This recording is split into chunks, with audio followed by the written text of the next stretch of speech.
शहरातील गणेशपेठ बसस्थानक परिसरात एका फळ विक्रेत्याची हत्या करण्यात आली। 2 आरोपींनी धारदार शस्त्राने वार करत फळ विक्रेत्याची हत्या केली। ही घटना शुक्रवारी सायंकाळी घडली। या हत्येमुळे परिसरात एकच खळबळ उडाली आहे।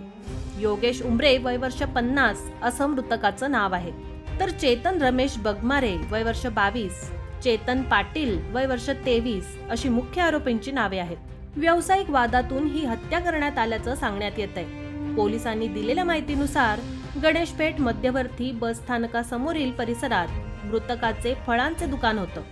यासोबतच मृतक खासगी वाहनांमध्ये प्रवासी पुरवत असे, त्या बदल्यात त्याला कमिशनही मिळत होतं। बस स्थानकासमोरील शेतकरी भवनामागील मोकळ्या जागेत 2 ते 3 स्वतंत्र खासगी पार्किंग आहेत। यातील एक राजेश यादव यांच्या मालकीचा असून चेतन बगमारे हा चालवत असल्याचं सांगण्यात येत आहे। योगेश प्रवाशांना गोळा करून पार्किंग जवळ उभे ठेवायचा।